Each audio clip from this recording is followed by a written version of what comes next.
You're in danger. Pretend I'm your husband. Don't scream. Just take my hand and pretend you're mine." Gabriele Sawyer smoothed the red silk against her thighs. But the fabric offered no comfort. The Manhattan ballroom stretched before her like a gilded trap, all crystal chandeliers and champagne flutes catching light like tiny warnings. She didn't belong here among the diamond necklaces and designer tuxedos. But that was precisely the point. No one would suspect the woman in the borrowed dress and cheap heels of being anything more than another social climber. The air smelled of expensive perfume and older money. Somewhere a string quartet played something classical, the notes weaving through conversations she couldn't quite hear. Gabriele's fingers found the thin gold chain at her throat. Aiden's chain, the last thing she had of her twin brother. Her sister Isabella had died years before that. Another wound their family never recovered from. 6 months. It had been 6 months since they'd pulled his body from the East River. 6 months of pretending to grieve while secretly planning this moment. 6 months of letting Agent Bellini mold her into whatever he needed her to be. The metal was warm against her skin, a reminder. Not of why she was here. She knew that cold and clear. But of who she'd been before grief had carved her hollow, before rage had filled the empty spaces. She'd rehearsed this moment for weeks with Bellini. Approach the target, make contact, plant the device. Simple, clinical, but her heart hammered against her ribs as she scanned the crowd, searching for the man who represented everything she'd sworn to destroy. Before we begin this tale of forbidden devotion and dangerous secrets, let me know where in the world you're listening from today, and hit that subscribe button to join our family of devoted listeners. And thank you from my heart for helping this channel reach 5,000 subscribers. You made this moment possible. Now, prepare yourself. You are walking into the most dangerous, beautiful night of Gabriele's life. Gabriele spotted him by the bar. Arturo Ricardo. Even in a room full of power brokers, he commanded attention. Sharp jawline, slicked back dark hair, a fitted black suit that molded to him like it had been crafted by hands that feared him and adored him. But it was the tattoos creeping up his neck that marked him, intricate designs disappearing beneath his collar like secrets he wore on his skin. Killer, she reminded herself. Mobster. The man whose organization was responsible for countless deaths. Possibly, probably, including Aiden's. She moved toward him, each step deliberate, her prepared cover story balanced on the tip of her tongue. The crowd seemed to part around him naturally, instinctively, the way prey gives space to a predator. Gabriele's breath caught as she closed the distance, rehearsing her opening line one final time. But before she could speak, before she could execute the plan Bellini had mapped out so carefully, Arturo turned. His eyes locked onto hers with an intensity that froze her mid-step, not the casual glance of a stranger, not even the interested look of a man noticing an attractive woman. This was recognition. This was purpose. And beneath it, something she couldn't name. Something that made her skin prickle with warning. He moved into her space so quickly she didn't have time to retreat. Suddenly he was there, his presence overwhelming, his expensive cologne mixing with something darker underneath. Smoke and leather and danger. The noise of the party faded to static. His hand found the small of her back, pulling her closer with a familiarity that should have been threatening. His touch was firm but not painful, commanding but strangely protective. Gabriele's pulse thundered in her ears as his lips brushed against her earlobe, his breath warm and urgent. "Don't scream! Don't run!" he whispered, his voice rough and low, carrying the weight of 100 unspoken secrets. "Just take my hand and pretend you're mine." Gabriele's shock wasn't an act. Her carefully constructed plan shattered in an instant. Who was watching them? Why would a mafia boss protect her? And why did every instinct scream 2 contradictory warnings? Run and stay. Arturo's hand tightened on her waist, not painfully, but with unmistakable authority. His eyes flickered past her to something in the crowd. Not toward the exit, not toward his associates, but toward a figure she couldn't quite see. The look on his face wasn't fear. It was calculation. "Smile," he murmured against her hair, his other hand coming up to her face with surprising gentleness. To anyone watching, they would look like lovers reuniting, like a husband greeting his wife with intimate affection. But Gabriele could feel the tension coiled in his muscles, could see the predatory alertness in his gaze even as he played the role of devoted spouse. The grand ballroom suddenly felt smaller, the glittering crowd no longer elegant but threatening. Every face could be watching, every smile could hide a weapon, and the man holding her, the dangerous, tattooed criminal she'd come here to destroy, was now the only solid thing in a room that had become quicksand. He should be my target, Gabriele thought, her mind racing even as her body followed his lead. He should be the enemy. So why does his touch feel like the only safe thing in this room? But she wasn't naive enough to trust that feeling. Not yet. Not when Aiden's blood had barely dried. Gabriele's training kicked in through the shock. She forced her lips into something resembling a smile, her hand coming up to rest against his chest. Beneath the expensive fabric, his heart beat steady and strong. "Who?" she breathed, barely moving her lips. "Don't look," Arturo commanded softly. His thumb traced the line of her jaw, the gesture intimate, but his touch clinical, positioning her face away from whoever he'd spotted. "There's a man in a gray suit near the northeast pillar. Silver hair. He's been watching you since you walked in." Gabriele's blood ran cold. Agent Bellini had assured her she'd be invisible tonight. Just another face in a sea of Manhattan's elite, playing a role until she could make contact with Arturo and plant the tracking device.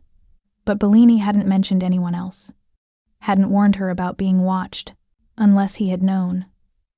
Unless this was part of some plan she hadn't been told about. The thought made her stomach clench. "I don't understand," she whispered, trying to maintain the facade of a loving reunion while her mind raced. "Why are you helping me?" Arturo's jaw tightened. For a moment, something raw and almost vulnerable flickered across his features before the mask of control slammed back into place. "Because the man watching you isn't one of mine." He paused, his dark eyes boring into hers with an intensity that made her forget to breathe. "And because you're going to get yourself killed playing whatever game you think you're playing." He knew. Or suspected. Either way, her cover was compromised. Gabriele's hand instinctively moved toward the small device hidden in her clutch, but Arturo caught her wrist with lightning speed. "Don't," he said, his voice still gentle but edged with steel. "Whatever you're reaching for, whatever you think you need to do, don't. Not here, not now. Why should I trust you? You shouldn't." His honesty was startling. "But right now, I'm offering you a choice. You can make a scene, try to run, and see how far you get with the man in gray following you. Or you can dance with me. Let me get you somewhere safe, and then we'll talk about why a journalist is at my party wearing a wire." The world tilted. How did he know she was a journalist? How much did he know? "I'm not." Gabriele Sawyer, twin sister of Aiden Sawyer, found dead 6 months ago. Investigative journalist for the Tribune, until you took a leave of absence after his funeral. Arturo's recitation was quiet, factual, devastating. "You've been seen meeting with FBI agents. You quit your job 3 weeks ago. And tonight, you showed up at my party in a dress that doesn't fit and shoes that hurt, trying very hard to look like you belong." Terror and fury warred in Gabriele's chest. He'd been watching her, investigating her, knowing about her while she knew nothing real about him. "Did you kill him?" The question tore from her throat before she could stop it. "Did you kill my brother?" Something flashed in Arturo's eyes. Pain, maybe, or regret. But he didn't get a chance to answer. The man in the gray suit was moving through the crowd toward them, his hand inside his jacket in a way that made Arturo's entire body tense. "We're leaving," Arturo said, his tone brooking no argument. "Right now, decide fast. Do you trust me enough to walk out of here alive? Or do you want to test your luck with him?" Gabriele looked past Arturo's shoulder, catching a glimpse of silver hair, cold eyes, a predatory grace that reminded her of documentaries about sharks. Nothing about that man suggested FBI agent. Nothing about him suggested he wanted to protect her. She thought of Aiden, of the questions that had haunted her for 6 months, of the gap between the official story and what her gut had screamed was true. And she thought of Bellini's face when he'd told her about this mission, how he'd looked away when she'd asked direct questions, how he'd deflected. "One condition," she said, making a choice that would either save her life or end it. You answer my questions. All of them. Honestly. Arturo's smile was sharp and sad and strangely beautiful. I can't promise honesty about everything, but I can promise I didn't kill your brother. His grip on her waist gentled, became almost protective. And I can promise that if we don't move in the next 30 seconds, neither of us will leave this room alive. Gabriele's fingers curled into the lapel of his jacket. Then let's move. The service exit led to a narrow hallway, stark white and utilitarian, the beautiful illusion of the party giving way to the reality beneath. Arturo moved with the confidence of a man who'd mapped every exit long before arriving, his hand never leaving Gabriele's as he pulled her through a maze of corridors that smelled of industrial cleaner and old carpet. Behind them she heard shouts, the sound of rapid footsteps. Arturo increased their pace but didn't run. Running would draw attention, mark them as prey. Act natural, he murmured, guiding her around a corner just as a door burst open behind them. He pulled her into an alcove, pressing her back against the wall, his body shielding hers from view. They stood frozen, breath held, as footsteps pounded past. Gabriele could feel every point of contact between them, his chest against hers, his thigh pressed between her legs, his hand splayed protectively over her ribs.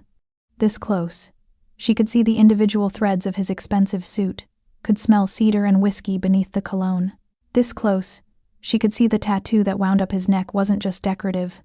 It was a serpent, coiled around thorns, its fangs bared, beautiful and dangerous, like the man himself. You have a lot of exits planned, she whispered when the footsteps faded. I don't go anywhere without 3 ways out. Arturo's voice was low, intimate by necessity. Habit from staying alive this long. And how long is that? Too long. His dark eyes met hers, and for a moment, she saw something beneath the controlled exterior. Exhaustion, maybe. Or regret. Come on. My car's in the underground garage. They made it to the loading dock without further incident. A black car waited, engine running, windows tinted so dark Gabriele couldn't see inside. Every instinct screamed that getting into that car was a terrible idea, that once those doors closed, she'd be at Arturo Ricardo's mercy, and men like him didn't have mercy. But the alternative was going back to Bellini, to questions she couldn't answer and a handler who might have deliberately sent her into danger. She thought of Aiden again, of his last message, 3 days before he died. Gabby, if something happens to me, don't trust the official story, don't trust anyone. Find the truth yourself. Maybe the truth was in this car. Arturo opened the door, his expression unreadable. Last chance to change your mind. Gabriele climbed inside. The interior was leather and low light, the driver separated from them by a privacy screen that slid up immediately after Arturo entered. They pulled out of the garage smoothly, the city sliding past the tinted windows in a blur of neon and shadow. For several minutes, neither of them spoke.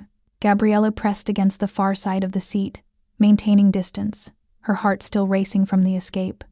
Arturo sat with one arm draped across the back of the seat, his posture relaxed, but she didn't miss how his other hand rested near his hip, near where she assumed he kept a weapon. "Where are you taking me?" she finally asked. "Somewhere safe. Somewhere we can talk without being overheard." Arturo's gaze was steady, assessing. "You wanted answers. I'll give you some.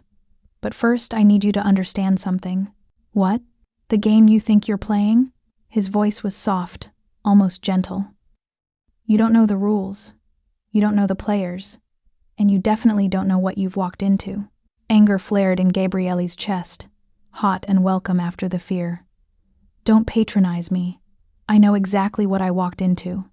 I've been investigating your organization for months. I know about the drug running, the protection rackets, the bodies that turn up in the river." "You know what you've been told," Arturo interrupted, his tone still measured. "You know the story that's been carefully constructed for you, but you don't know the truth. And you do? I know enough." He shifted slightly, his body angling toward her. "Tell me something. When your brother was investigating organized crime, when he was collecting evidence, did he ever mention my name to you?" Gabriele hesitated. The truth was, Aiden had been secretive about his work in those final months. Protective. He'd stopped sharing details. stopped asking her opinion on leads. She'd thought he was trying to shield her from something dangerous. She'd thought wrong. No, she admitted. He didn't mention you specifically. But he mentioned someone. Some organization he was trying to expose. How do you? Because he came to me, Arturo said quietly. 2 days before he died, your brother walked into one of my clubs and asked to speak with me. Said he had information about corruption in the FBI. Said he needed help from someone outside the system because everyone inside it was compromised. Gabriele's breath caught. You're lying. I wish I were. Something like grief passed through Arturo's eyes. I told him to wait, to let me verify what he was claiming, to make sure we weren't both walking into a trap. I told him to lie low, stay safe, and I'd have answers within the week. And 3 days later, he was dead. Arturo's jaw tightened, muscle jumping beneath skin. By the time I realized the threat was real, it was too late to save him. So I did the next best thing. I've spent the last 6 months collecting evidence, watching the people who killed him, waiting for the right moment to act. Why? Gabriele demanded, her voice cracking. Why would you care about some journalist you didn't know? Why risk your organization? Because I'm tired, Arturo said simply. The confession seemed to cost him something. I'm tired of the violence, the lies, the bodies. I've been trying to find a way out of this life for years. Your brother offered me something I'd stopped believing in. What? A chance at redemption. His smile was bitter. A chance to be something other than the monster everyone thinks I am. The car slowed, turning into an underground garage. Gabriele recognized the building. Exclusive condos overlooking the Hudson. The kind of place where penthouses sold for tens of millions. Of course Arturo Ricardo would own property here. You don't know me, Gabriele said as the car stopped. You don't know if you can trust me. No, Arturo agreed, climbing out and extending his hand to help her. But your brother trusted you enough to die trying to protect you. That's good enough for me. The penthouse was everything Gabriele expected and nothing she'd prepared for. Floor-to-ceiling windows showcased the city at night, but heavy curtains muted the view, turning Manhattan into a collection of distant lights. The interior was surprisingly sparse. Minimal furniture, empty walls, an apartment that felt more like a way station than a home. I don't live here, Arturo said, reading her thoughts. This is a safe house, somewhere to go when I need to think, or when things get complicated. How often do things get complicated? More than I'd like. He moved to the kitchen, opening cabinets that revealed an impressive array of whiskey. He poured 2 glasses without asking, sliding one across the counter toward her. You should sit. What I'm about to tell you is going to be difficult to hear. Gabriele didn't sit. She stood with the counter between them, a physical barrier that felt necessary. Just tell me, who killed my brother? Agent Bellini. The name landed like a physical blow. Gabriele's fingers tightened on the glass until she worried it might shatter. No, that's impossible. Bellini was Aiden's contact at the FBI. He's the one who came to me after the funeral, who offered to help me find justice. He came to you to control you, Arturo said quietly. To make sure you didn't ask the wrong questions or look in the wrong places, to turn you into an asset he could use or eliminate as needed. You expect me to believe that? Gabriele's voice rose, anger replacing shock. You, a criminal, expect me to believe that an FBI agent murdered my brother? That everything I've been told for 6 months is a lie? I expect you to look at the evidence. Arturo pulled out his phone, connected it to a large screen on the wall. I'm going to show you something. Once you see it, there's no going back. You won't be able to unknow this. Gabriele wanted to leave, wanted to run back to her apartment, back to the comfortable certainty of her grief and rage. But Aiden's chain hung heavy around her neck, and his last words echoed in her mind. Don't trust anyone. Find the truth yourself. Show me, she said. Arturo pressed play. The footage was grainy but clear enough. Surveillance from a warehouse district.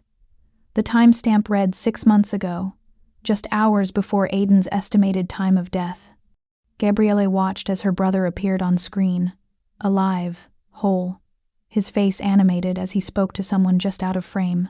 Then the other figure moved into view, Agent Bellini. Gabriele's glass slipped from her nerveless fingers. It hit the floor with a dull thud, whiskey soaking into the pristine carpet, but she couldn't look away from the screen, couldn't process what she was seeing. The video had no sound, but she didn't need it. Body language told the story. Aiden gesturing sharply, clearly refusing something. Bellini's face hardening, his hand moving to his hip, the argument escalating. And then Bellini drew his weapon. Arturo paused the footage just before the trigger pulled. "I'm sorry," he said quietly. "I know this isn't what you wanted to see." Gabriele couldn't speak, couldn't breathe. 6 months of grief, of planning, of letting Bellini guide her toward this moment. All of it built on a lie. The man who'd held her at the funeral, who'd promised justice, who'd molded her into his perfect asset. He'd murdered Aiden. The room spun. Gabriele's legs gave out, and suddenly Arturo was there, catching her before she hit the ground, guiding her to the couch with careful hands. She sat frozen, staring at the paused image of her brother alive, unknowing that he had seconds left to live. "Why?" The word came out broken, barely audible. "Your brother discovered that Bellini had been feeding information to Silas Thorne for years. Witness locations, raid schedules, evidence collected during investigations. Aiden tracked the payments to an offshore account and came to me with proof, hoping I'd help him expose the corruption." Arturo's voice was hollow, haunted. "I told him to wait, to let me verify everything first. I didn't want to act without being certain, and he went to confront Bellini alone," Gabriele finished. "Yes, and Bellini executed him to protect the pipeline between the FBI and Thorne." Arturo moved to crouch in front of her, careful not to touch, giving her space. "I'm sorry. I should have moved faster. Should have protected him." The apology cracked something inside Gabriele. She launched herself at him, fists striking his chest with all the force of her anguish. "You let him die. You could have stopped this." Arturo didn't defend himself. He knelt there, absorbing every blow, his face carved from stone.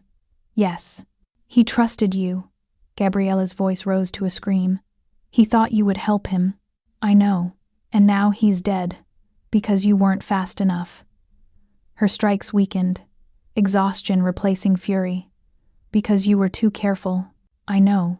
Arturo caught her wrists gently as her arms dropped. "I know, Gabriele.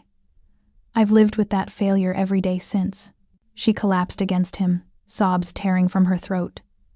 All the tears she'd held back during the funeral, during the investigation, during the lonely months of planning revenge.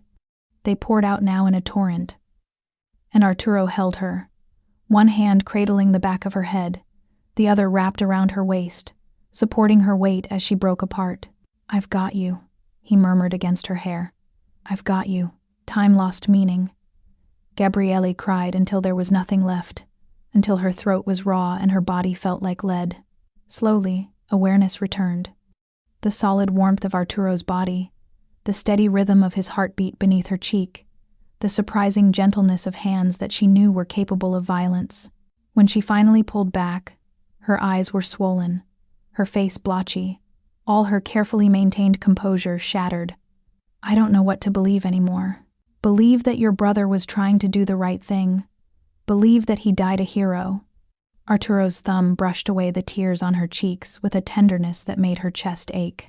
"And believe that I will do everything in my power to make sure his death wasn't meaningless." "How?" Gabriele's voice was hoarse. "How do we fight this? Bellini has the entire FBI behind him. Thorne has money, connections, power. We use the evidence your brother collected. We expose them both." Arturo stood, offering his hand to help her up. "But we have to be smart about it, strategic. One wrong move and we're both dead." Gabriele let him pull her to her feet, though she swayed slightly, exhaustion making her clumsy. "I don't even know where to start." "Start by getting some rest." Arturo guided her toward a hallway. "There's a guest room down the hall. Everything you need is there. In the morning we'll make a plan." She should protest, should demand more answers, more details, but her body felt like it weighed 1,000 pounds. Her mind fogged with shock and grief, and the beginnings of something that might eventually become acceptance. The guest room was simple but comfortable. White sheets, soft pillows, blackout curtains that promised oblivion. Arturo lingered in the doorway, his expression unreadable. "Why are you doing this?" Gabriele asked, turning to face him. "Really? Why risk everything to help me?" For a moment, she thought he wouldn't answer. Then he stepped into the room, closing the distance between them, his hand coming up to cup her face with devastating gentleness. "Because your brother reminded me of who I could have been," he said quietly. "Before this life claimed me, before I became the thing everyone fears." His thumb traced her cheekbone. "And because you walked into a den of wolves trying to find truth, that kind of courage deserves to be protected." "That's not an answer." "No." His smile was sad, self-aware. "The real answer is that I've been looking for a reason to believe I'm more than the monster in the mirror. Your brother gave me that reason, and now you're offering me a chance to prove it." He stepped back, his hand falling away, leaving her skin cold where he'd touched. "Get some rest, Gabriele. Tomorrow we start planning your brother's revenge." He left before she could respond, the door clicking shut behind him. Gabriele stood in the center of the unfamiliar room, her reflection staring back at her from a mirror on the far wall. She looked nothing like the confident journalist who'd walked into that gala hours ago. She looked like a woman who'd had her entire world upended, who'd learned that everything she believed was a carefully constructed lie. She looked like a woman at war. Good, she thought fiercely, pulling Aiden's gold chain from around her neck and clutching it tight, because war was exactly what she was about to wage. But first, she needed to sleep. To let her mind process the impossible truths Arturo had revealed, to prepare for whatever came next. She collapsed onto the bed, fully clothed, too exhausted to change, and closed her eyes. Sleep came surprisingly quickly, dragging her down into darkness. But her dreams were filled with surveillance footage, with Bellini's face, with the moment before the gun fired, with all the ways she should have seen the truth, with all the ways she'd failed. Gabriele woke to unfamiliar silence. No traffic sounds from the street below, no neighbors arguing through thin walls. Just the muted hum of expensive climate control and the distant whisper of the city far below. For a disorienting moment, she couldn't remember where she was. Then memory returned in fragments. The gala, Arturo's warning, the surveillance footage, Aiden's face frozen in his final moments. She sat up, finding herself still in yesterday's clothes, wrinkled and uncomfortable. The clock on the nightstand read 6:47 a.m. She'd slept for barely 5 hours, but her body refused to stay still. Grief and rage were poor bedfellows for rest. The smell of coffee drew her from the room. She found Arturo in the kitchen, dressed in dark jeans and a black t-shirt that revealed more of his tattoos, intricate patterns that wound down both arms like stories written in ink. He looked up as she entered, his expression careful, assessing. "Coffee?" he asked, already pouring a second cup. "Please." Gabriele moved to the counter, keeping distance between them. In the harsh morning light, last night felt surreal.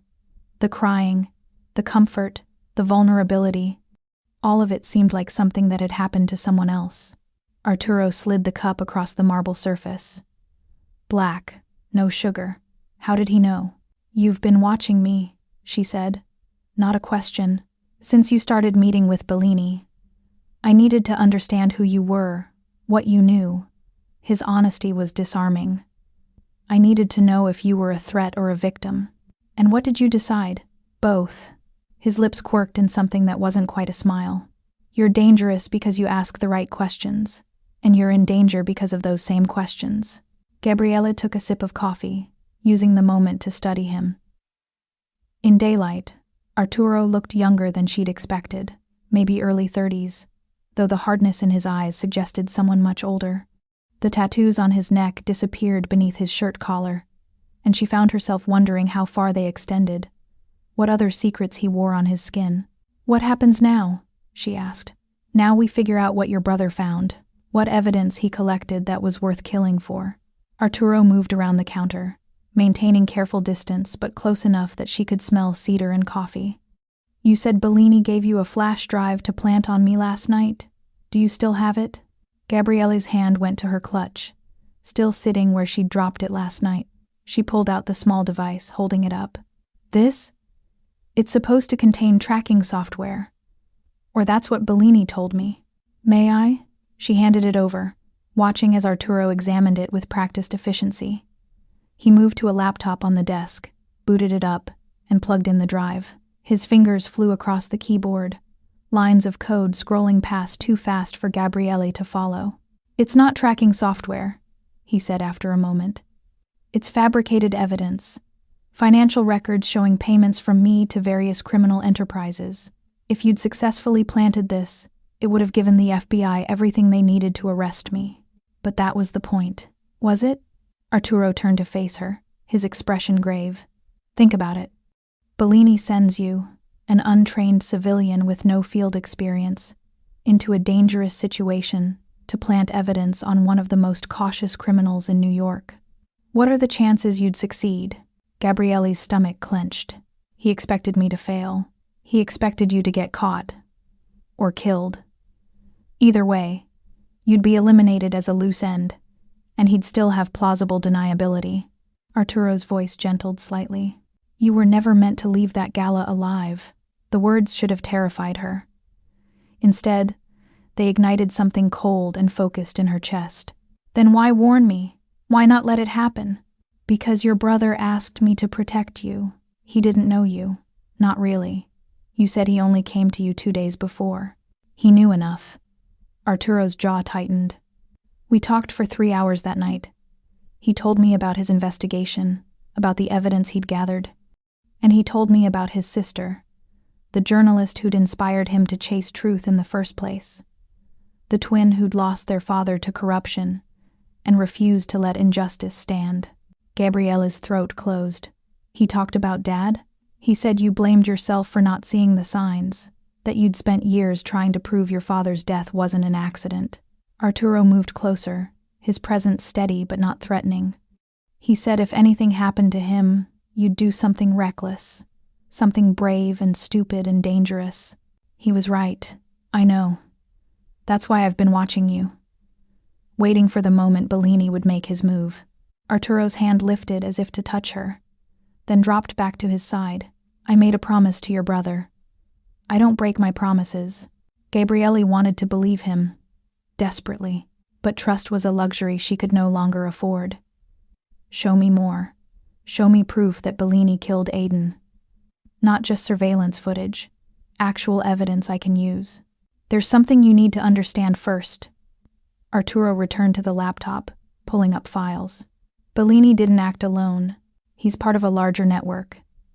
And the man at the top, the one who's been pulling strings for years, is Silas Thorne. The name meant nothing to Gabriele, who, old money, old power. On paper, he's a philanthropist and businessman. In reality, he runs half the criminal operations on the East Coast, and he does it through proxies and carefully maintained distance. Arturo pulled up photographs. Thorne at charity galas, Thorne shaking hands with politicians, Thorne looking every inch the respectable billionaire. He uses people like Bellini to do his dirty work while keeping his own hands clean. And you think he ordered Aiden's death? I know he did. Arturo's voice was flat, certain. Your brother discovered the connection between Bellini and Thorne. He found financial records, communications, evidence that could bring down Thorne's entire operation. That's why he had to die. Gabriele stared at the photographs, memorizing every detail of Thorne's face. Silver hair, cold eyes, a smile that never reached them. He looked like someone's grandfather, benevolent and harmless. He looked nothing like a killer. Where's the evidence? She asked. Where's what Aiden found? That's what we need to figure out. Arturo closed the laptop, turning to face her fully. Your brother was paranoid about keeping the evidence safe. He told me he'd hidden it somewhere personal, somewhere only someone who really knew him would think to look. Gabriele's mind raced through possibilities. Aiden's apartment had been cleaned out months ago, his office cleared. She'd gone through everything, searching for clues, finding nothing but normal possessions and everyday items. Unless, the music box, she breathed. Arturo's expression sharpened. What music box? He gave it to me for our 18th birthday. Vintage, plays Clair de Lune. I kept it on my bookshelf. Gabriele's heart raced. 3 days before he died, he came to my apartment. Spent 20 minutes just staring at it. I thought he was being sentimental, but he was making sure you'd remember it. Arturo finished. Where is it now? My apartment. Gabriele was already moving, looking for her shoes. We need to go get it. Arturo caught her arm, stopping her. Your apartment will be watched. Bellini knows you went off script last night. He'll have people monitoring your building, waiting to see if you surface. Then we need a distraction. We need more than that. Arturo pulled out his phone, scrolling through what looked like surveillance reports. We need to know exactly who's watching and whether they're FBI or Thorne's people. And we need an exit strategy in case things go wrong. Frustration burned in Gabriele's chest. So, what do we do? Just wait here while the evidence sits in my apartment? We plan. We prepare. And we move when the odds are in our favor. Arturo's tone was firm but not unkind. I understand your urgency, but rushing in without a strategy is how people die. He was right. Gabriele knew he was right. But every hour they waited was another hour.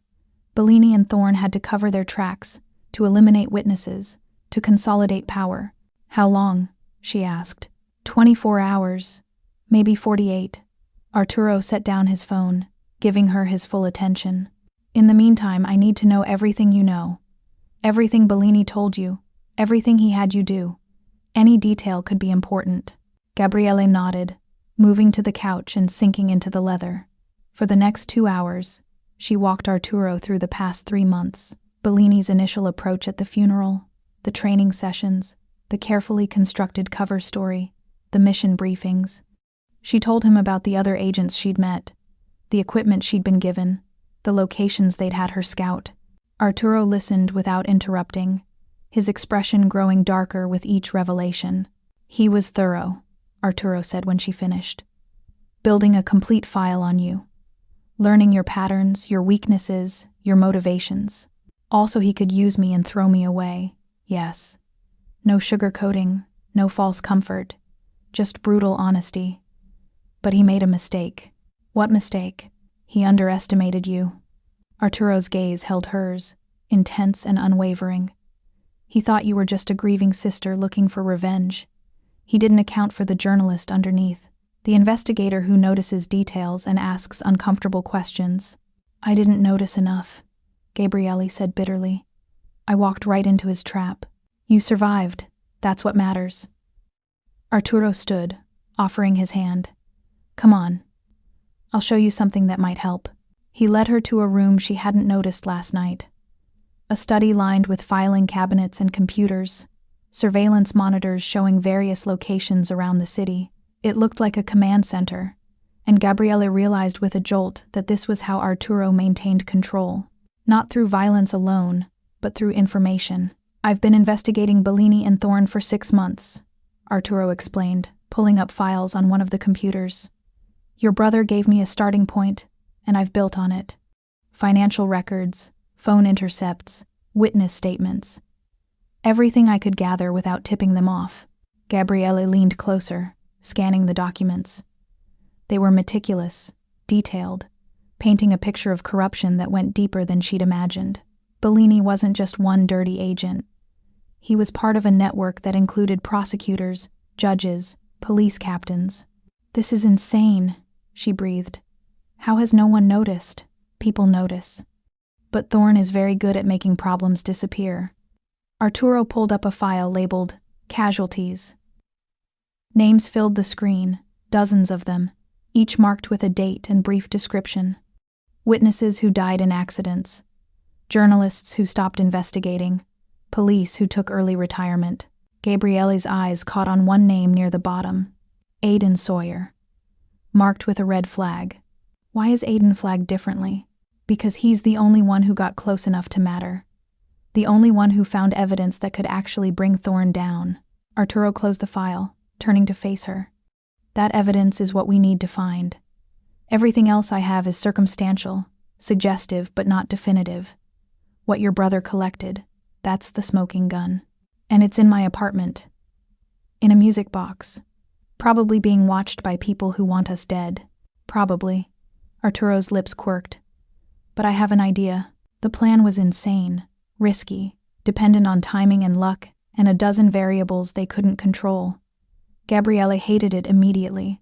"Absolutely not," she said when Arturo finished explaining. "There's no way I'm letting you walk in there alone." "I won't be alone. I'll have backup positioned throughout the building."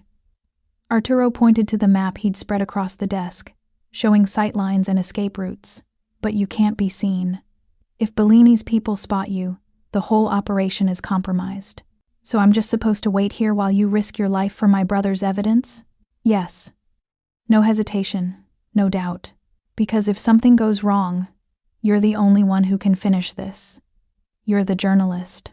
You know how to take evidence and turn it into a story that can't be ignored." Gabriele wanted to argue, wanted to insist she was capable of helping, of being more than a liability. But the truth was, she had no training for this kind of operation. She'd be a distraction at best, a fatal mistake at worst. "I hate this," she muttered. "Good. Hate keeps you sharp." Arturo's hand came to rest on her shoulder, a brief touch that carried more comfort than it should.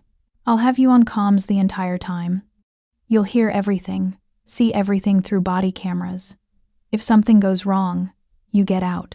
There's a car in the garage with keys in the ignition and a go bag in the trunk. Cash, IDs, everything you need to disappear. And leave you behind, if necessary."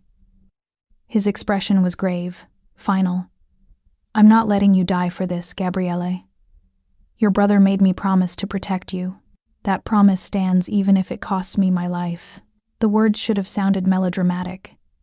Instead, they sounded like a vow, like something Arturo meant down to his bones. "When?" Gabriele asked, her throat tight. "Tonight. 3 a.m. Minimal traffic, minimal witnesses. My people will create a distraction at the coffee shop across the street. Small fire in the kitchen. Nothing serious, but enough to draw attention. While Bellini's watchers are focused on that, I go in through the service entrance, get the music box, and get out. And if they're watching the service entrance too, then I improvise." Arturo's smile was sharp, dangerous. "I'm very good at improvising." The rest of the day dragged by with excruciating slowness. Arturo made calls, coordinating with people whose names Gabriele didn't catch, speaking in code she couldn't decipher. She tried to focus on reviewing files, on memorizing faces and names and connections, but her mind kept drifting to all the ways tonight could go wrong. Around noon, Arturo ordered food, Thai from a place that apparently knew better than to ask questions about delivery to safe houses. They ate in silence, both lost in their own thoughts. "Tell me about your brother," Arturo said suddenly. "Not the investigation. Just him." Gabriele looked up, surprised by the request. "Why?" "Because I want to understand what I'm fighting for, what he died trying to protect." Something in his voice made Gabriele set down her fork. "He was brilliant. Funny. Had this terrible habit of leaving notes everywhere. On napkins, receipts, random scraps of paper. Our apartment always looked like a tornado hit it." Arturo's expression softened slightly. "What else?" He was stubborn.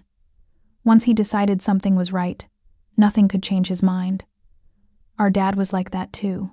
Gabriele's fingers found Aiden's chain around her neck. After Dad died, Aiden became obsessed with truth, with making sure people in power couldn't hide behind money and influence. He gave up a lucrative job at a law firm to become an investigative journalist, made almost nothing, lived in a shoebox apartment, and was happier than he'd ever been. He sounds like someone I would have liked to know better. He would have liked you too. Eventually. Gabriele managed a small smile. After he got over being suspicious of you. Smart man. They fell silent again, but it was more comfortable now. Less like two strangers forced together by circumstance, more like allies finding common ground. As evening approached, Arturo's mood shifted. He became focused, intense, checking equipment, and running through contingencies. Gabriele watched him prepare, noting the weapons he concealed beneath his jacket, the way he moved with practiced efficiency. This was the other side of him, the dangerous side, the part that had built an empire through violence and fear. "You're staring," Arturo said without looking up. "I'm trying to reconcile who you are with what you do. Good luck with that." His tone was wry, self-aware. I haven't managed it myself yet.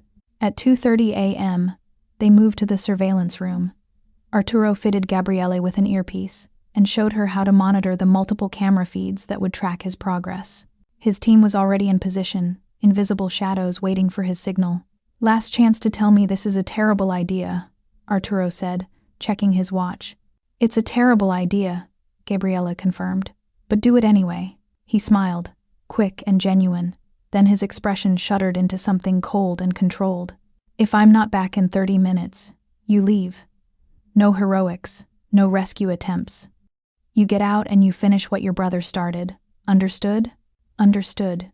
Arturo moved toward the door, then paused, turning back.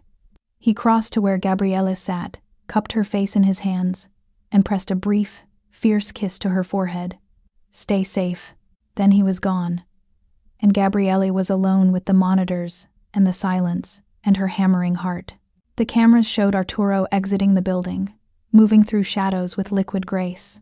She watched him navigate streets, avoiding the obvious watchers posted near her apartment building. At exactly 3 a.m., a small commotion erupted at the coffee shop. Smoke, people shouting, the watchers turning to look. Arturo slipped through the service entrance like a ghost. I'm in. His voice came through the earpiece, quiet and controlled. Heading to your apartment now. Which floor? 4th. Apartment 4C. Gabriele's hands clenched into fists. There's a loose panel near the door frame. I keep a spare key there. She watched through his body camera as he found the key, opened her door, stepped into the familiar chaos of her home. Books everywhere, research papers stacked on every surface. Aiden's leather jacket still draped over the couch. The music box is on the bookshelf. Left side, second shelf from the top. The camera panned across her apartment, and Gabriele's breath caught. Someone had been here. Papers were slightly disturbed, cushions not quite where she'd left them. Someone had searched her space. Arturo, she warned. Someone's been. I see it. His voice remained calm, but she heard the tension beneath. Getting the box now. The camera focused on the music box. Delicate, antique, exactly as she remembered. Arturo's hands came into view, carefully lifting it from the shelf. Then the door burst open. Gun! Arturo's voice was sharp. The camera spun as he dove behind the couch. The music box clutched to his chest. Gabriele caught glimpses of movement, heard the sharp crack of gunfire. Arturo! She screamed into the mic, but he couldn't respond. She watched helplessly as the camera showed him returning fire, moving with lethal efficiency, taking down one attacker, then another. But there were more. Too many. Getting out. Arturo grunted, and the camera showed him crashing through her window onto the fire escape. Gunfire followed, metal pinging where bullets struck around him. He descended with reckless speed, jumped the last 6 feet to the alley below, and ran. The camera feed jerked wildly as he sprinted through narrow passages, vaulted over obstacles, the music box still clutched in one hand. Behind him, Gabriele heard shouts, the pounding of pursuing feet. Heading to extraction point Beta, Arturo said, breathing hard. They made us. Someone tipped them off. Gabriele's stomach dropped. A mole. There was a mole in Arturo's organization. Thorne placed his mole in my organization years before you or your brother entered the picture. Someone buried deep enough that even I missed the signs. She watched through the camera as he led his pursuers on a chase through the industrial district, using his knowledge of the terrain to his advantage. He was good. Better than good. But the people chasing him were professionals. 3 blocks out, Arturo reported. I'm going to lose them in the feed cut to black. Arturo? Gabriele's voice rose. Arturo! Static. Nothing but static, and the terrible silence of a terminated connection. Gabriele stared at the dead screens, her heart in her throat. He could be hurt, captured, dead. She'd sent him into danger for her brother's evidence, and now, the secure phone on the desk rang. Gabriele grabbed it with shaking hands. Hello? It's me. Arturo's voice, strained but alive. I'm okay. Lost them in the subway tunnels, but we have a problem. The mole. Yes, someone knew I was going to your apartment. Someone with access to my plans. He paused. I'm coming back. But Gabriele, we need to change locations. This safe house is compromised. Where do we go? Somewhere they won't think to look.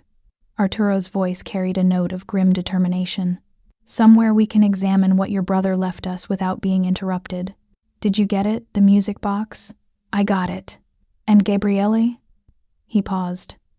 Whatever's inside, it's worth killing for. We almost died tonight for this. Then let's make sure it was worth it. They met at a different location. A warehouse in Red Hook that Arturo swore only 2 people knew about. He arrived 30 minutes after their call, limping slightly, his jacket torn, blood seeping through a makeshift bandage on his arm. You're hurt, Gabriele said, reaching for him instinctively. Flesh wound. Bullet grazed me. Arturo waved off her concern, setting the music box carefully on a workbench. It looks worse than it is. You need stitches. Later. His focus was entirely on the music box now, examining it with careful hands. Help me open this. Gabriele moved beside him, her fingers trembling as she wound the key. Claire de Lune played, tinny and sweet, achingly familiar. She'd listened to this song 1,000 times, never knowing it might hold the key to her brother's final message. There, Arturo said, pointing to a tiny seam in the base. Invisible, unless you knew to look. Hidden compartment. Together, they worked the catch. The false bottom popped open, revealing a small leather-bound ledger. Gabriele's breath caught as she lifted it out. The leather was worn, familiar. She recognized it as one of Aiden's notebooks, the kind he always carried. She flipped it open, and her vision blurred with tears. Page after page of handwritten notes in Aiden's distinctive scrawl, documenting payments, meetings, names. This wasn't just evidence of Bellini's corruption. It was a complete map of Thorne's entire operation. Jesus, Arturo breathed, reading over her shoulder. He documented everything: financial transfers, witness tampering, evidence destruction. This is enough to bring down dozens of people. Gabriele turned pages, her hands shaking. Aiden had been so thorough, so meticulous. Dates, times, amounts, locations, everything needed to prove conspiracy. He'd built a case that couldn't be dismissed or explained away, and it had gotten him killed. There's more, Arturo said, pointing to codes written in the margins. Bank account numbers, offshore holdings. He tracked the money all the way up the chain. To Thorne? To Thorne. Arturo's expression was grim. This proves he's been running criminal operations for at least 5 years, maybe longer, but it was the last entry that made Gabriele's blood run cold, written just days before his death. Tonight I'm meeting with AR. If something happens to me, Gabby needs to find him. He's the only one who can finish this. The music box has everything. Bank codes on page 47, witness locations on page 63, the meeting schedule for Thorne's operation on page 78. Tell her I'm sorry I couldn't keep her safe from this world. Tell her I love her more than anything, and tell her to trust AR. He's not the monster everyone thinks. He's trying to find his way back, just like I was. Tears streamed down Gabriele's face as she read her brother's final words. He'd known the risk, had planned for the possibility of his death, and he'd trusted Arturo to protect her. He believed in you, she whispered. Even knowing what you were, what you'd done.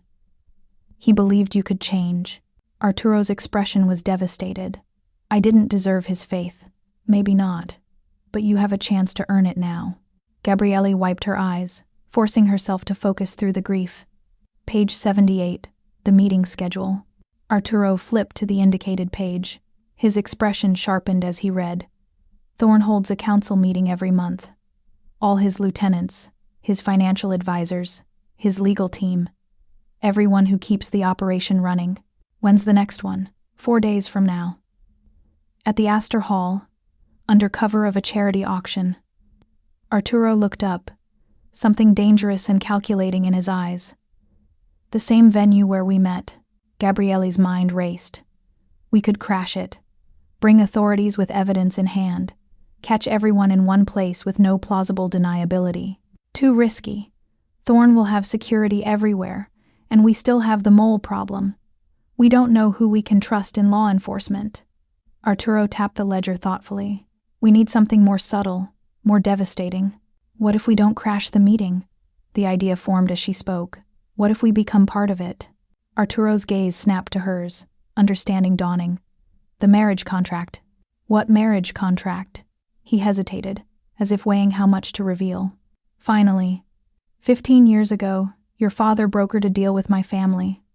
A marriage contract between me and his eldest daughter. When your sister died in the car accident, the contract should have been voided. But legally, it transferred to the next living female heir. The implication hit her like a physical blow. Me, you. Arturo's voice was careful, controlled. According to the contract, you and I are legally betrothed. It wasn't legally binding until both parties reached adulthood. Before that, it was only a symbolic alliance. Which means any assets I possess, any territories I control, become jointly owned upon marriage. Gabriele's head spun. My father arranged this? Why would he? Business. Alliances. The same reasons families have been arranging marriages for centuries. Arturo's expression was difficult to read. The contract was supposed to cement peace between our organizations. Your father thought it would protect you. Instead it made me a target. Yes. If Thorn kills you before we marry, the contract becomes void, and he can move against me without legal complications. Arturo stepped closer, his presence steady but not threatening. But if we're already married, you become untouchable. Killing you would only strengthen my legal claim to contested territory.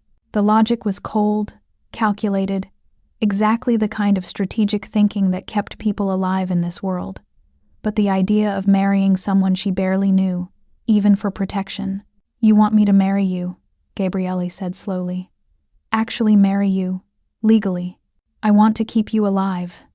Arturo's hand came to rest on her shoulder, gentle but firm.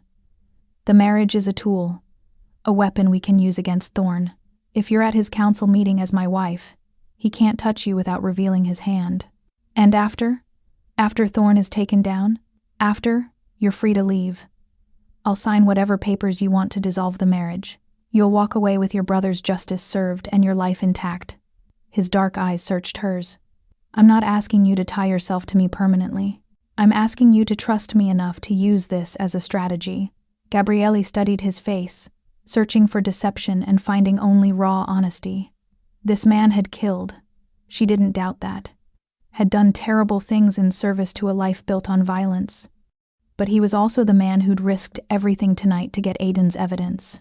Who'd promised to protect her and kept that promise even when it nearly cost his life. What do you get out of this? She asked. Really, why are you doing all of this? Arturo's jaw tightened. For a long moment, she thought he wouldn't answer. Then, my grandmother used to tell me that every choice we make either builds us up or tears us down. That we're responsible for which direction we're heading. His voice dropped, became almost vulnerable. I've been tearing myself down for 15 years. Your brother offered me a chance to build something instead.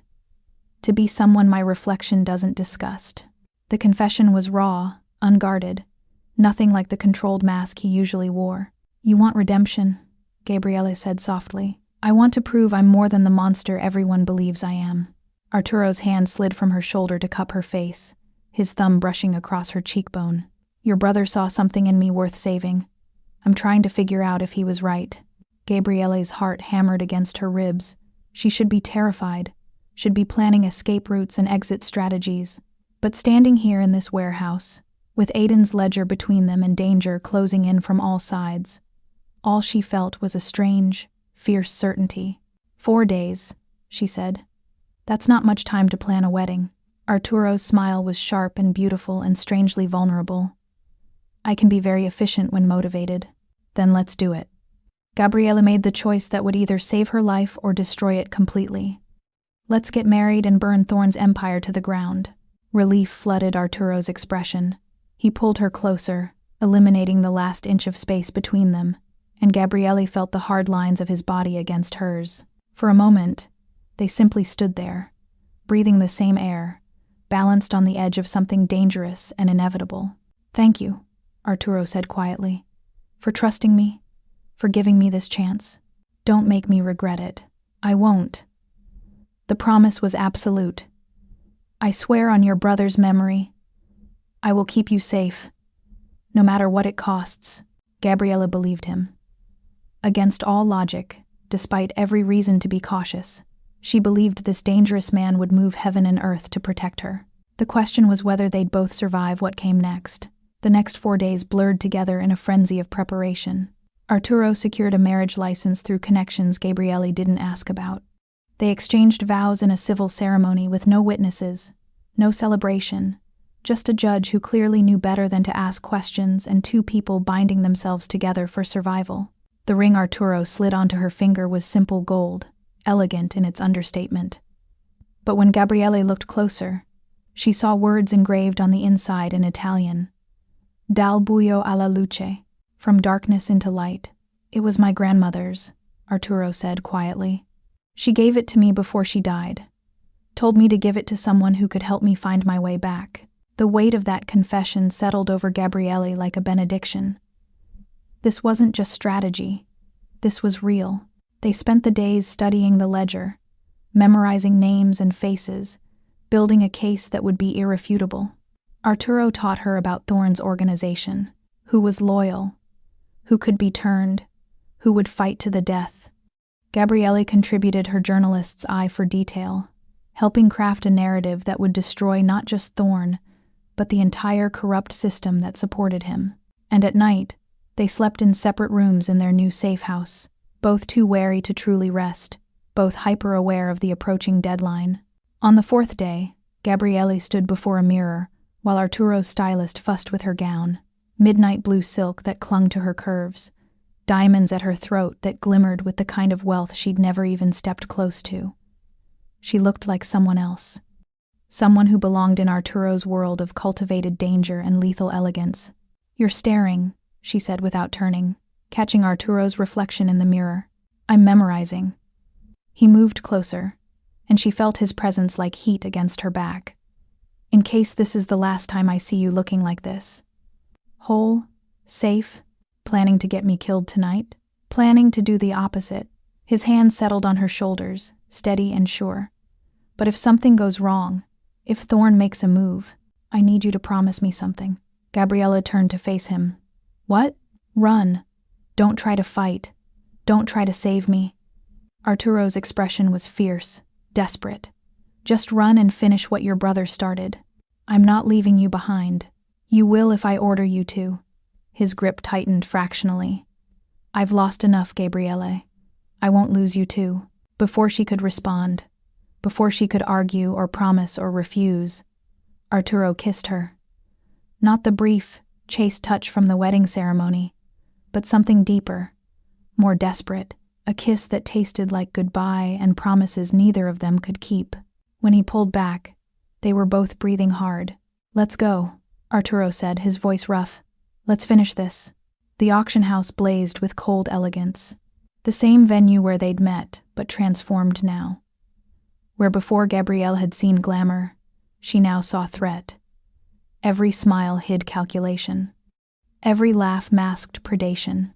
This was a room full of monsters wearing human faces, and she was walking among them as Arturo Ricardo's wife. They made their entrance fashionably late, ensuring every eye in the room would notice. Gabriele felt the weight of attention like physical pressure, as Arturo guided her across the marble floor, his hand possessive on the small of her back. Whispers followed their progress. Shock. Speculation. The notorious Arturo Ricardo. Married? To a nobody? The gossip would spread like wildfire, exactly as they'd planned. "He's here," Arturo murmured against her temple, the gesture appearing intimate but carrying urgent information. 3 o'clock. Silver hair, smiling like a shark. Gabriele didn't turn her head. She'd learned that much. Instead, she tilted her face up to Arturo's, letting her fingers trace the line of his jaw in a gesture that felt disturbingly natural. "I see him." Silas Thorne approached with the confidence of a king in his domain. Men and women orbited him like satellites, seeking favor, fearing dismissal. He looked exactly as his photograph suggested, distinguished, benevolent, nothing like the monster who'd ordered Aiden's death. But Gabriele saw beneath the mask, saw the coldness in his eyes, the calculation in his smile. This was a man who'd built an empire on suffering and called it success. Ricardo. Thorne's voice was smooth as aged whiskey. What an unexpected pleasure. And with such lovely company. Thorne. Arturo's acknowledgement was flat, devoid of warmth. His hand tightened fractionally on Gabriele's waist. Allow me to introduce my wife, Gabriele. The word wife landed like a detonation. Thorne's expression didn't change, but something cold flickered behind his eyes. Calculation? Reassessment? Threat. Wife, Thorne repeated, the word carrying dangerous weight. How remarkable. I wasn't aware you'd married. When did this blessed event occur? Recently. Arturo's thumb began that slow, deliberate circle against her hip. We kept it private. How romantic. Thorne's gaze raked over Gabriele with uncomfortable thoroughness. Though I must confess confusion. I was under the impression you were bound by a rather different contract, Ricardo. One that involved the late Isabella Sawyer. The name of her dead sister made Gabriele's blood run cold, but she forced herself to remain calm. They'd prepared for this. Isabella's death voided that contract, Arturo said, his voice carrying legal certainty. As you well know, did it? Thorne's smile sharpened. The original agreement specified the eldest daughter of Marcus Sawyer. Upon Isabella's unfortunate passing, that obligation transferred to the surviving heir. His gaze fixed on Gabriele with predatory interest. Tell me, my dear, are you aware that your marriage to Ricardo fulfills a contract your father signed 15 years ago? I'm aware of my family's obligations, Gabriele said, surprised by how steady her voice sounded. And I've fulfilled them willingly. Willingly. Thorne savored the word like wine. How fascinating. And what does your editor think of this sudden marriage? Janet Lee has been quite worried about you. The mention of Janet, her mentor, her betrayer, sent rage coursing through Gabriele's veins. But she channeled it, used it. Janet understands that love doesn't follow a convenient timeline. The lie came easily, built on a foundation of truth. Love didn't follow convenient timelines. Neither did vengeance. Love. Thorne's skepticism was palpable. Forgive my doubt, but this seems rather convenient. A journalist investigating mafia corruption suddenly marries the very man she was targeting? It strains credulity. Truth often does, Gabriele said, stepping closer to Arturo, letting her body press against his in a gesture of unity. I came to investigate corruption. I found it, just not where I expected. The implication hung in the air. Thorne's expression went cold, the veneer of civility cracking. Be careful, Mrs. Ricardo, he said softly. This world has a way of destroying those who don't understand its rules. I understand them perfectly. Gabriele's smile was sharp as broken glass. You just don't like that I'm refusing to play by them. For a moment, tension crackled between them like electricity. Thorne's hands flexed at his sides. His security detail shifted, ready to act. The ballroom felt suddenly too small, too bright, balanced on the edge of violence. Then Arturo moved, subtle but deliberate, positioning himself between Gabriele and Thorne. This conversation is over, he said quietly, but his voice carried absolute authority. Touch my wife, threaten her again, and what happened to her brother will look merciful compared to what I'll do to you. The promise was explicit. Dangerous. And judging by the way Thorne's men shifted nervously, entirely credible. Thorne stepped back, his smile returning but colder now. Of course. Forgive my inappropriate concern. He inclined his head in mockery of respect. Enjoy the auction, Mrs. Ricardo. I'm sure we'll be seeing much more of each other. He walked away, but Gabriele saw the coded glance he exchanged with someone across the room. Saw his hand move to his phone. Whatever temporary truce they'd achieved, it wouldn't last. We need to leave, Arturo said, his voice tight with tension. Now. But before they could move, a woman stepped into their path. Older, elegant, wearing pearls, an expression of calculated cruelty. "Arturo, darling," she purred. "Aren't you going to introduce me to your bride?" Arturo's entire body went rigid. "Carla, this isn't the time." "Oh, but it is." The woman, Carla, turned her attention to Gabriele, and her smile was poison. "Did he tell you about me, dear? About his last marriage? How tragic it ended." Gabriele felt the ground shift beneath her feet. "Last marriage? That was a long time ago," Arturo said, his voice carrying a warning Carla ignored. It was before Arturo ever learned about the Sawyer marriage contract. A contract that had been dormant and forgotten for years. 5 years. Not so very long. Carla's eyes glittered with malice. "Tell me, Mrs. Ricardo, did Arturo mention that his first wife died under suspicious circumstances? That the investigation was quietly closed despite evidence suggesting murder?" The words were calculated to wound, to create doubt, to drive a wedge between them. Gabriele felt Arturo tense beside her, felt his grip on her waist become almost painful. "Carla," he said, his voice deadly quiet. "Walk away, now." "Or what? You'll kill me too?" She laughed, bright and vicious. "Your new bride should know what she's gotten herself into. Should know that you have a habit of—" "Enough." Gabriele's voice cut through Carla's monologue like a blade. She stepped forward, meeting the older woman's gaze without flinching. "I know exactly who I married. I know what he's done, what he's capable of. And I know that whatever you're trying to accomplish with this little performance, it won't work." Carla's expression faltered, surprise breaking through the cruelty.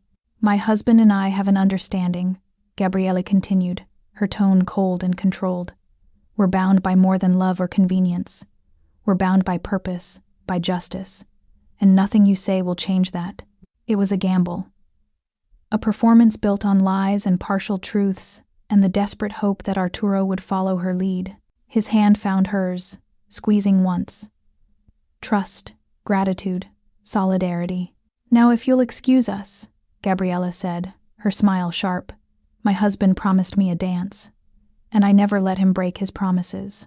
She pulled Arturo toward the dance floor, away from Carla's poisonous presence, away from Thorne's calculating gaze.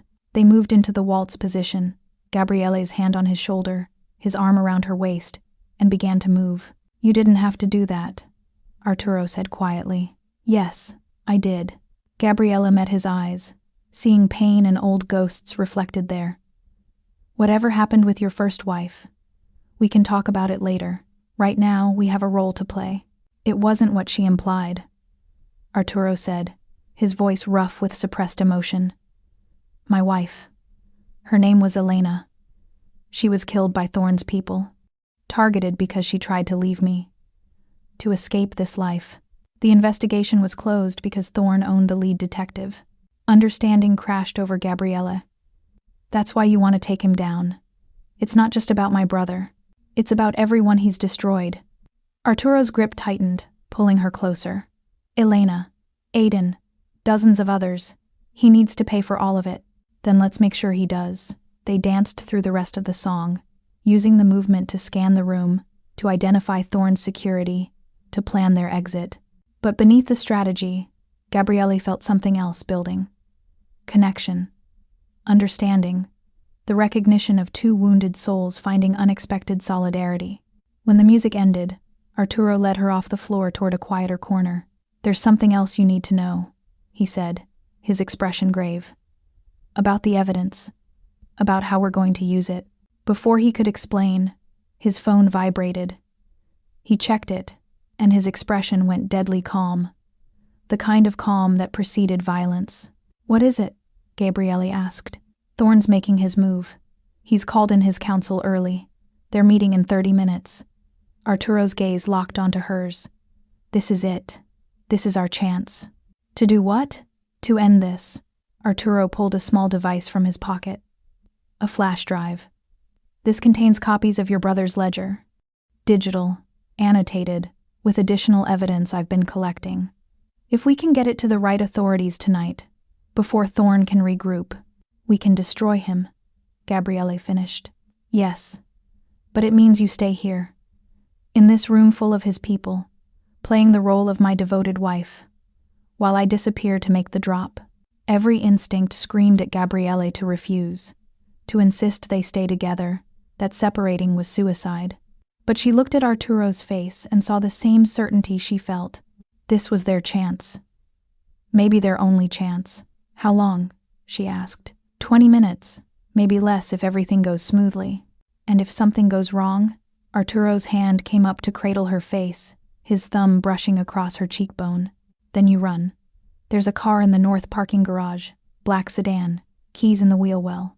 You get out, you contact the prosecutor whose information is in your phone, and you give them everything.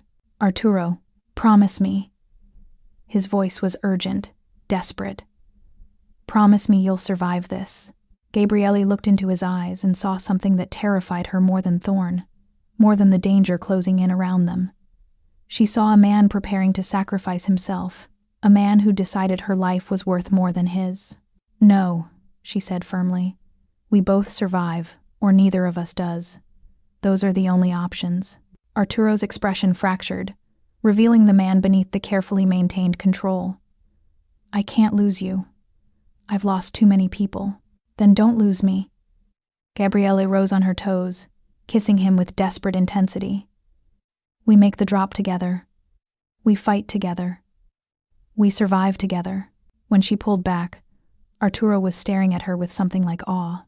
Together, he repeated, the word carrying the weight of a vow. Always. They sealed the promise with another kiss, fierce and claiming and achingly tender. Then they turned to face the gathering darkness, hand in hand, ready to burn down an empire or die trying. The council meeting was held in a private room on the 3rd floor, accessible only by private elevator and armed guards. Arturo and Gabriele approached with the confidence of people who belonged, who had every right to be there. The guards recognized Arturo, stepped aside without question, but their eyes lingered on Gabriele with barely concealed hostility. She was the variable, the outsider, the potential threat. Inside, the room was opulent and cold. Leather chairs around a mahogany table, walls lined with first editions and expensive art that probably masked surveillance equipment. 12 men and 3 women sat around the table, and all conversation stopped when Arturo entered with Gabriele at his side. Silas Thorne sat at the head of the table, his expression carefully neutral. But Gabriele saw the calculation in his eyes, the assessment of this new threat. Ricardo, Thorne said mildly, I don't recall inviting you to this meeting, or your wife. We invited ourselves. Arturo's tone was conversational, but his body was coiled tension. I thought it was time we had an honest conversation about the future of your operation. Murmurs rippled around the table. Hostile, suspicious. One man, broad-shouldered, with a scar bisecting his left eyebrow, stood abruptly. What the hell is this? He demanded. Who does this punk think he is, walking in here with demands? Sit down, Marcus, Thorne said quietly, and the man sat. Let's hear what Ricardo has to say. This should be entertaining. Arturo's hand found the small of Gabriele's back, a brief touch of reassurance. Then he addressed the room with the authority of someone used to command. For the past 5 years, you've been operating under the assumption that your organization is untouchable, that your connections, your money, your carefully maintained distance from actual crimes makes you immune to consequences. His voice was cold, factual. You were wrong. He pulled out his phone, connected it to the room's display system, and suddenly Aiden's ledger appeared on the wall. Pages and pages of meticulous documentation. This is a complete record of your operations.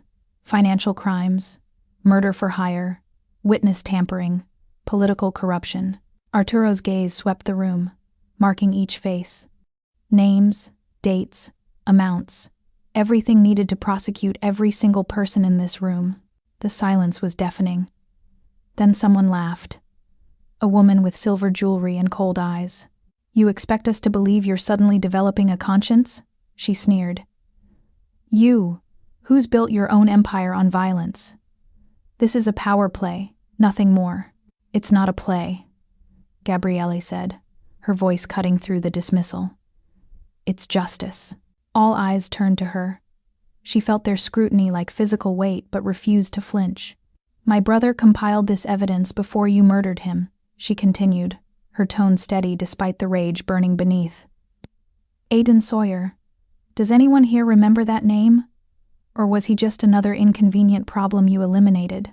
Thorne's expression didn't change, but something flickered in his eyes. Recognition, maybe, or regret. Your brother was warned to stop investigating, he said quietly. He was given opportunities to walk away.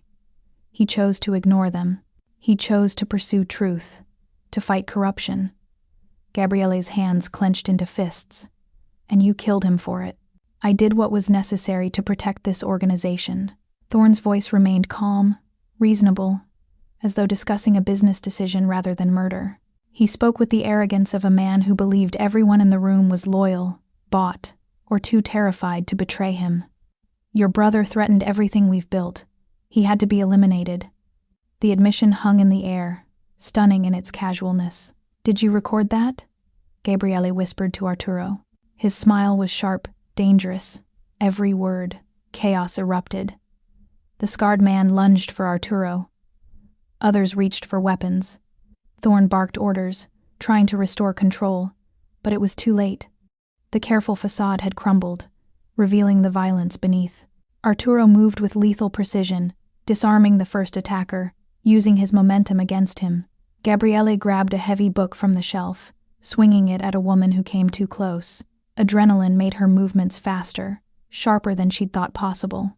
But they were outnumbered, outgunned, and the guards outside were already responding to the commotion. Go, Arturo shouted, pushing Gabriele toward a service door she hadn't noticed. Get to the roof. Not without you. I'll be right behind you.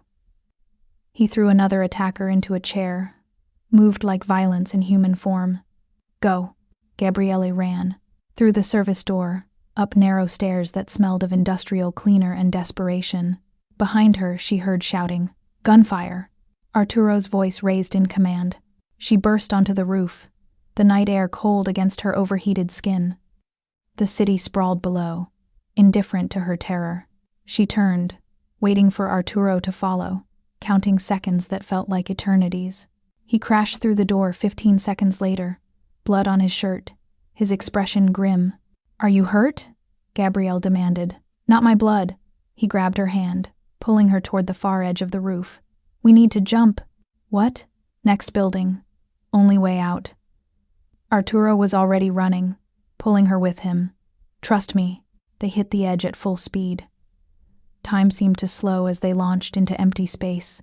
The gap between buildings, a chasm that could end everything. Gabriele's scream was lost to the wind. Then they were landing, rolling, Arturo's body absorbing most of the impact, protecting her even as he fought for balance. They came up running, not stopping to assess damage or celebrate survival. Behind them, guards poured onto the first roof, weapons drawn. Arturo led her through a maze of rooftops, jumping gaps, sliding down fire escapes, using his knowledge of the city's architecture to stay ahead of pursuit. Gabriele followed, her breath burning, her muscles screaming, adrenaline the only thing keeping her moving. They descended into an alley, Arturo checking both directions before pulling her toward a nondescript door. Where? Safe house. Different one.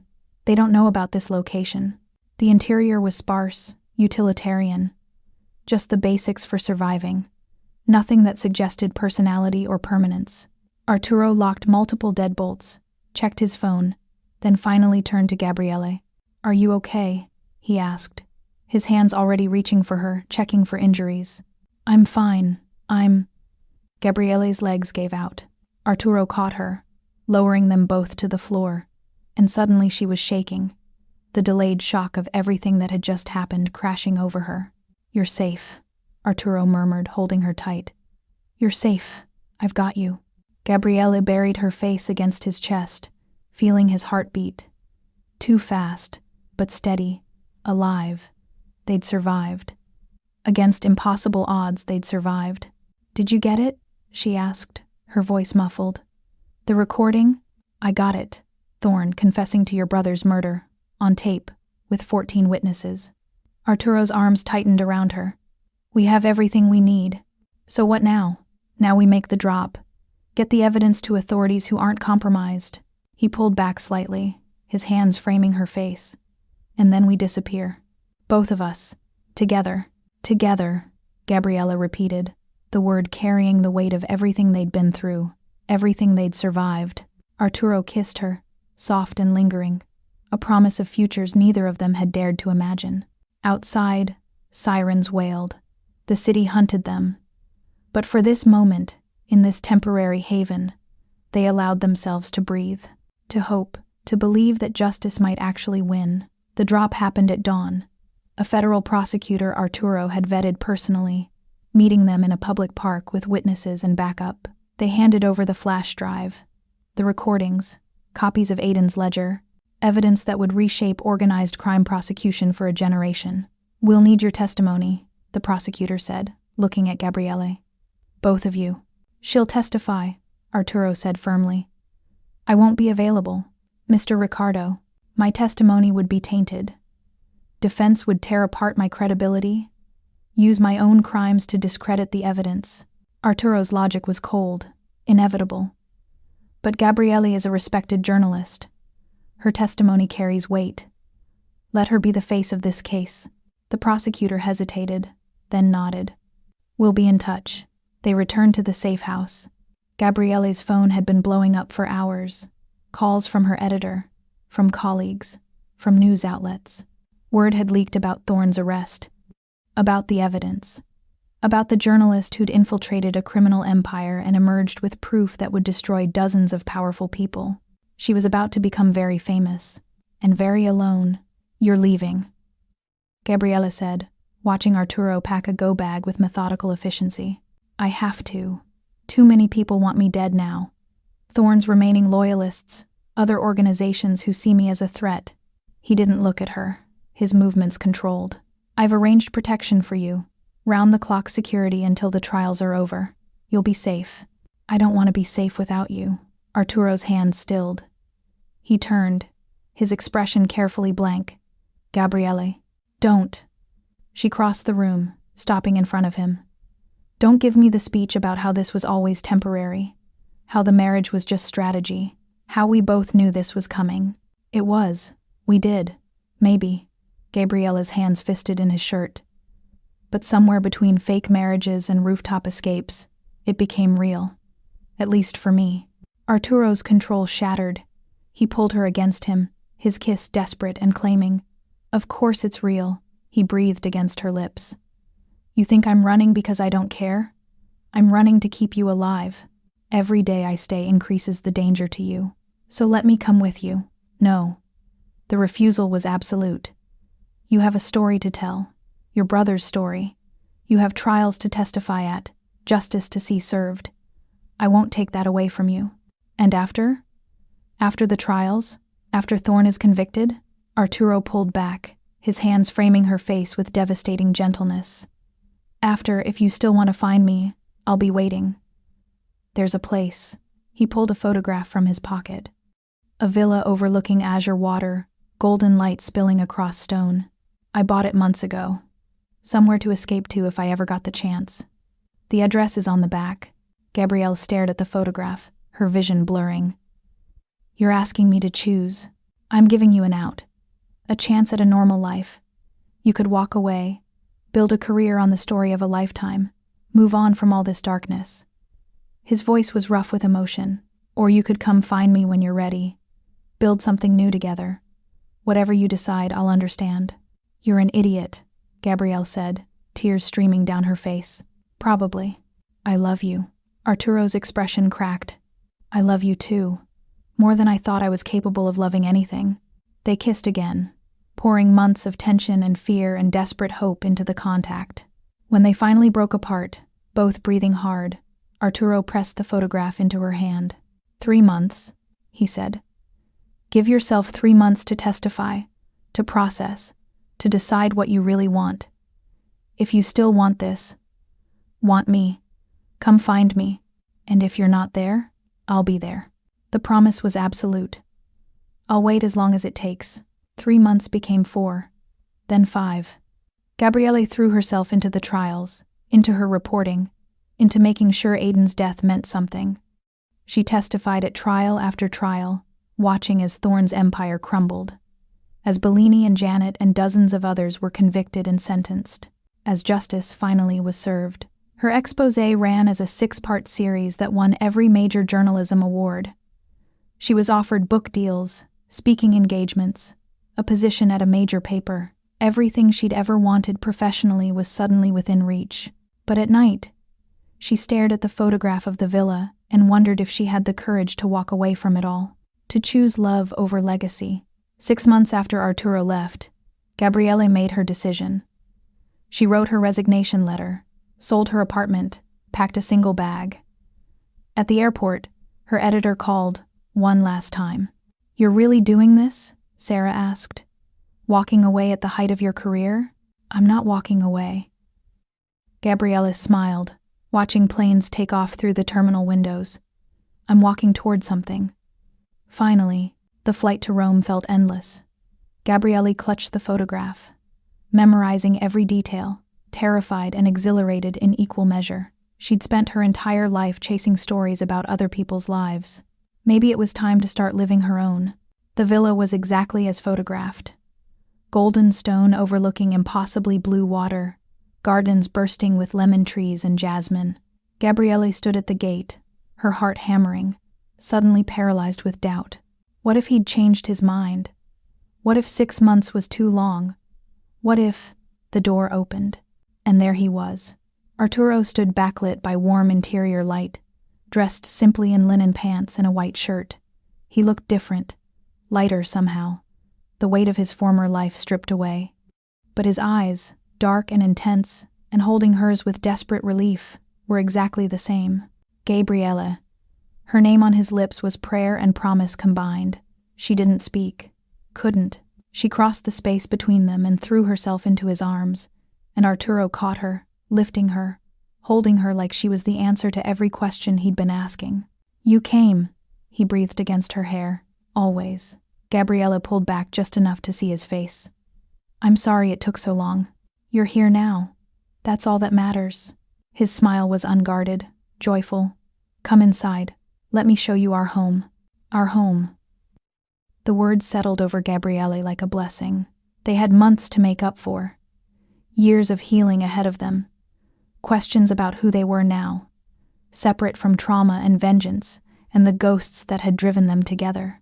But standing here in the golden Italian sunlight, Gabriele felt something she hadn't experienced in years. Peace, hope, the certainty that she'd made the right choice.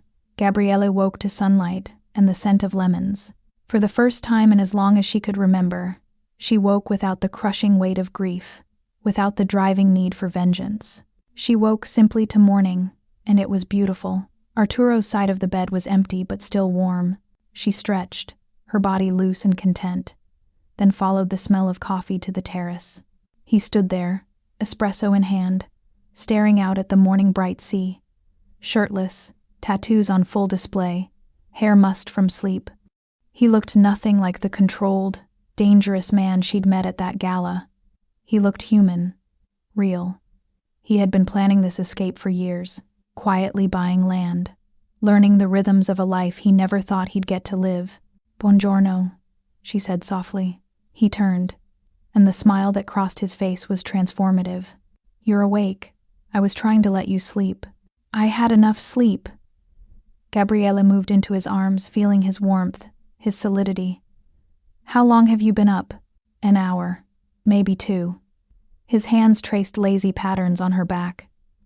"I keep waking up expecting you to be gone, expecting this to be a dream. I'm real. This is real." She pressed her palm to his chest, feeling his heartbeat. "We survived. We made it. We did." Arturo's voice was quiet, wondering. "Against every odd, we actually made it." They stood there as the sun climbed higher, warming skin and chasing away the last shadows of their past. In the distance, Gabriele could hear the village waking, bells ringing, voices calling, the ordinary sounds of ordinary lives. They were ordinary now, or as ordinary as 2 people forged in violence could become. "What do we do today?" Gabriele asked eventually. "Whatever we want." Arturo's smile was brilliant. "That's the best part. No missions, no danger, just time, As much time as we want. They spent the morning exploring the villa's grounds, olive groves and herb gardens and hidden corners that invited lingering. Arturo showed her how he'd been learning to tend the land, to grow things instead of destroying them. His hands, so skilled at violence, were equally skilled at coaxing life from soil. In the afternoon, they drove to the village market. Gabriele watched Arturo haggle with vendors in fluent Italian, watched him laugh with the elderly shopkeeper who clearly adored him, watched him be normal. "You're staring," he said, catching her looking. "I'm seeing you. Really seeing you maybe for the first time. And what do you see? Someone trying very hard to be good." Gabriele took his hand. Someone succeeding. That night, they cooked dinner together. Fresh pasta and vegetables from the market, wine from the local vineyard. They ate on the terrace as the sun set, painting everything in impossible colors. "Tell me something," Arturo said, as they lingered over the last of the wine. "Something I don't know about you." "Like what?" "Anything. Everything." He leaned back, relaxed in a way she'd never seen him. "We got married under duress, ran for our lives, barely had time to breathe. I want to know the things people learn about each other when they're dating normally. Your favorite color, what you wanted to be when you grew up, the ridiculous things that make you laugh." Gabriele felt warmth bloom in her chest. "Green, like the olive trees. I wanted to be a war correspondent when I was 12. Thought I'd be the next Cristiana Manpour." She paused, thinking. "And I laugh at terrible puns. The worse they are, the funnier I find them." Noted.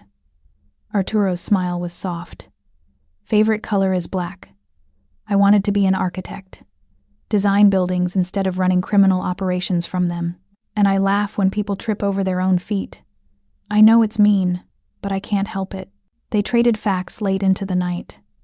Childhood memories, embarrassing stories, the small details that made them human. And Gabriele realized this was what Arturo had been asking for. Not grand declarations or dramatic gestures, but the ordinary intimacy of knowing someone, of being known. Over the following weeks, they fell into a rhythm. Mornings in the garden, afternoons swimming in the cove below the villa, evenings cooking, reading, existing together without agenda or urgency. They were learning each other in ways trauma hadn't allowed. The careful way Arturo made coffee, Gabriele's habit of leaving books open mid-page, the thousand small quirks that defined them. But healing wasn't linear. Some nights, Arturo woke gasping, trapped in nightmares of violence he couldn't escape. Some days, Gabriele found herself crying without warning, grief ambushing her at random moments. They learned to navigate each other's wounds, to offer comfort without demanding strength, to admit when they were struggling instead of pretending to be okay. "I'm afraid," Arturo admitted one night after a particularly bad dream, "that I'll never be clean of what I've done, that the monster is all there really is." "You're not a monster," Gabriele said, holding him in the darkness. "Monsters don't feel remorse. Monsters don't spend 6 months collecting evidence to honor a dead man's promise. Monsters don't learn to grow olive trees because they're trying to create instead of destroy. You see me too generously. I see you clearly. All of you. The good and the terrible and everything between. And I choose this. I choose us." "Why?" The question was raw, vulnerable. "After everything I've done, everything I've been, why choose this?" Gabriele thought about her answer, wanting to get it right. "Because you chose me first. In that ballroom when you could have let Bellini's man take me. Every day since when you could have walked away, saved yourself, left me to fight alone. You chose my survival over your safety, my justice over your freedom." She pressed her palm to his heart. "How could I not choose you back?" Arturo kissed her then, soft and lingering, a kiss that tasted like gratitude and wonder, and something that might eventually become self-forgiveness. Summer faded into autumn. The lemon trees produced fruit that Arturo taught Gabriele to harvest. They made limoncello following his grandmother's recipe, and when Gabriele took her first sip, Arturo watched her face with nervous anticipation. "It's perfect," she said honestly. His relief was palpable. "Nonna would be happy someone's keeping the recipe alive." "Tell me about her. Your grandmother. You've mentioned her, but I want to know her. So Arturo told stories about the woman who'd immigrated with nothing, who'd built a restaurant through sheer will, who'd believed in honor and family, and making choices that built instead of destroyed, who'd given her grandson a ring and told him to save it for someone who could help him find his way back. She was right, Gabriele said when he finished. I'm glad she saved this ring for me. She wore it every day now. The simple gold band with its engraved promise, Dal buio alla luce, from darkness into light. They were living that promise. Building a life so different from what they'd left behind, it sometimes felt like inhabiting someone else's reality. But it was theirs. Hard-won and precious and real. And as the Italian sun set behind them, Gabriele realized something simple and undeniable. She hadn't just found safety, she'd found home. Thank you for listening. If Arturo's truth hit you deep, and Gabriele's courage moved you, make sure to like and subscribe. Which moment stayed with you the most? Tell me in the comments below.